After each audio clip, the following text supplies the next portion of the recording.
Hello, and welcome back to the original Larry D's Food for Thought. Today, we will be reading, of course, out of the Old King James Bible. And we're going to be covering a few scriptures today concerning the title, The Whole World Being Desolate of the Word of God. The whole world being desolate of the Word of God. I'm going to share these scriptures with you right quick, and you can copy them down if you like.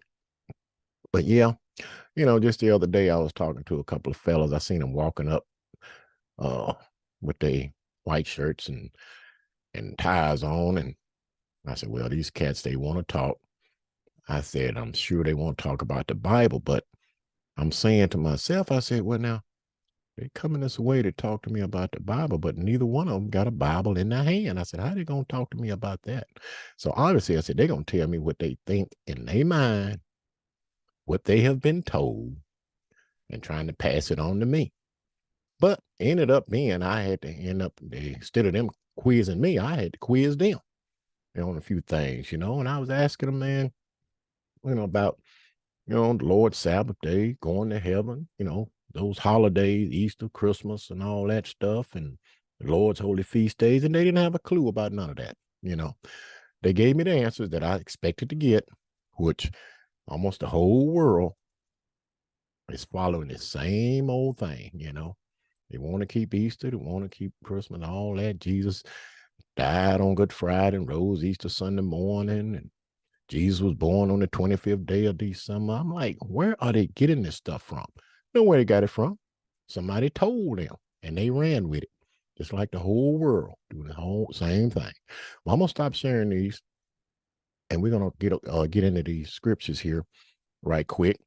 And one thing that I was really concerned about is how these guys, were talking about, being under grace and not under the law and everything. So I'm just thinking, I'm saying now, where did they get this from? I said, obviously they do not read the Bible.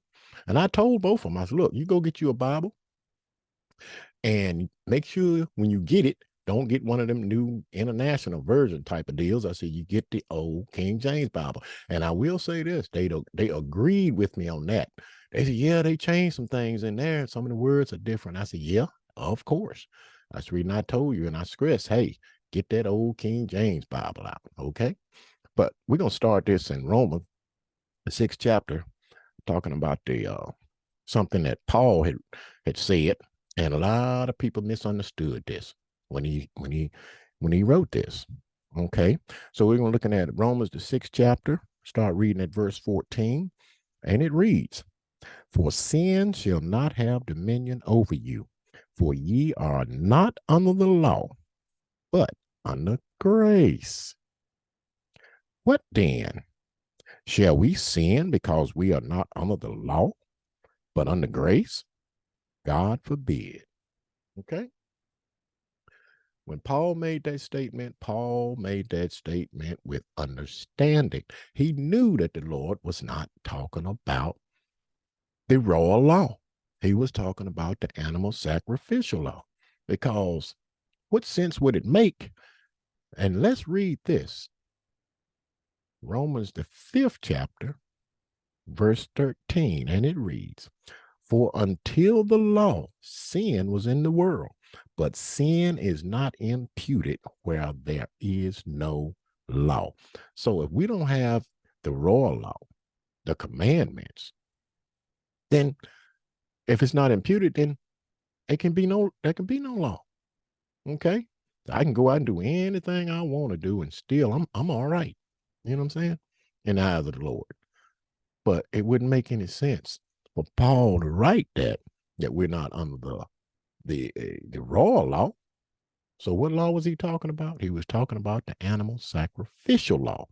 And we're going to take a quick look at that. Let's run over here right quick to Hebrews. Take a quick look at it. Going to Hebrews, the 10th chapter. And we're going to start reading that verse 1. And it reads, "For the law having a shadow of good things to come, and not the very image of the things, can never, with those sacrifices which they offer year by year, continually make the comers thereunto perfect. Okay? So, Paul was talking about that animal sacrificial law, that's something that the Lord had instituted to allow animals to die instead of the people whenever they sinned. Okay? Now, dropping down to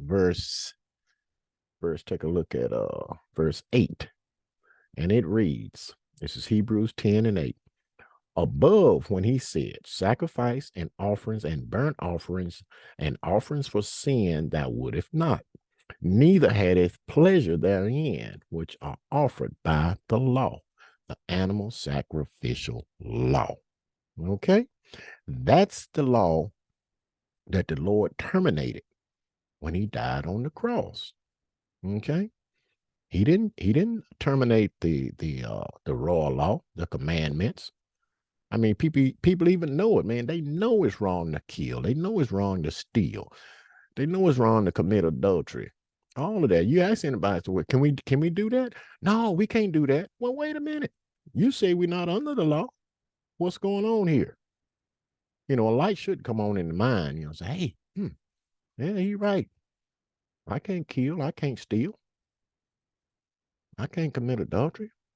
I can't bear false witness against my neighbor. I can't lie on him. And why did Paul say we ain't under the law? Well, it's got to be another law. And that law is the law of animal sacrifice. Okay. So let's take a quick look at this. Something else some fellas we had spoke about, and that was the Lord's Sabbath day. And I said, well, what day is it? He said, well, Sunday.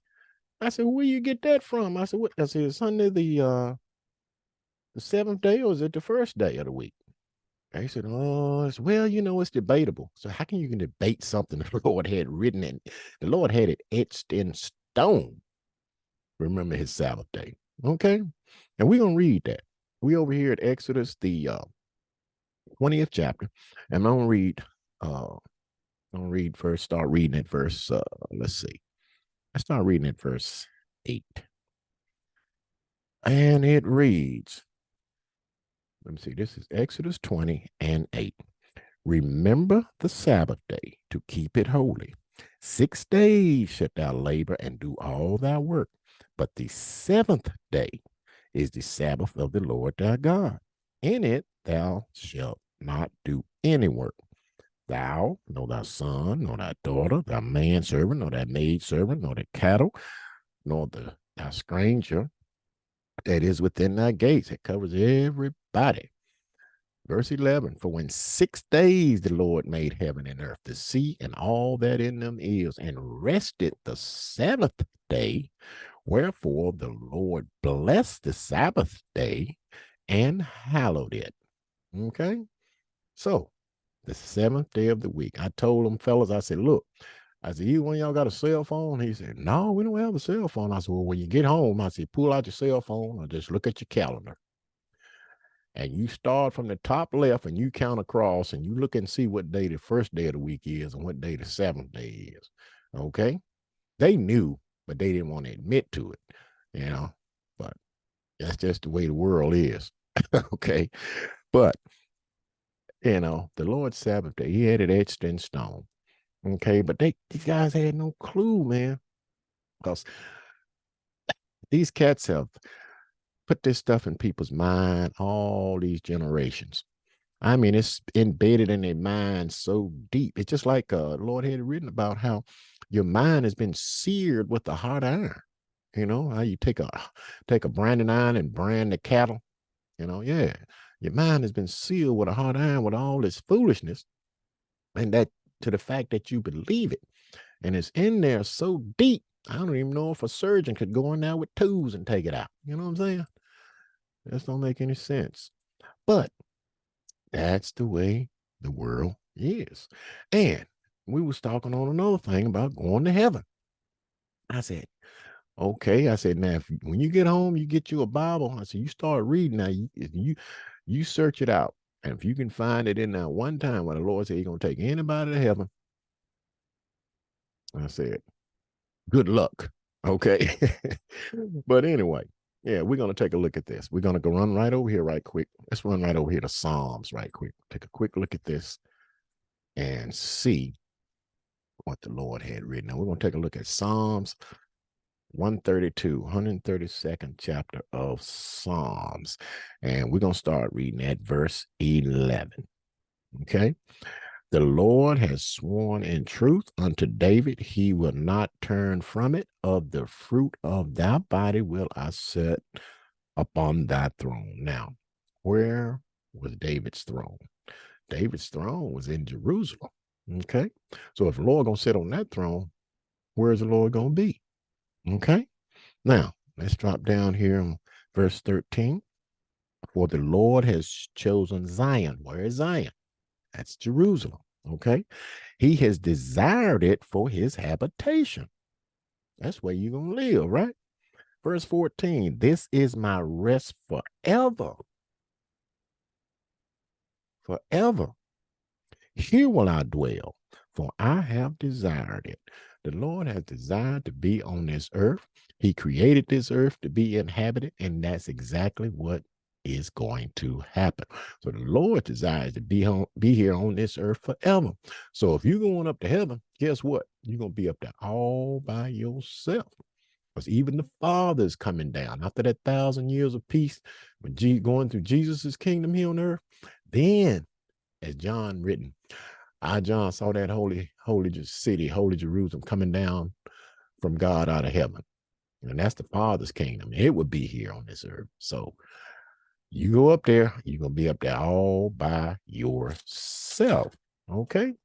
That's why I say there is no knowledge of God in this land. Everybody is going on what they heard. And I'm going to tell you something. You keep on doing that, listening to these cats, listening to those lies, rather than getting into your own Bible and reading it for yourself and believe it. You see what I got written right back here? Believe the Bible. Okay? You believe the Bible because the Lord told you, he said, blessed are they that believe, but those that don't believe, they are condemned already. So you don't want to be condemned. So read this book, believe it, and stay there on. Okay? So food for thought. Think on these scriptures and words throughout the course of the day. And until next time, peace.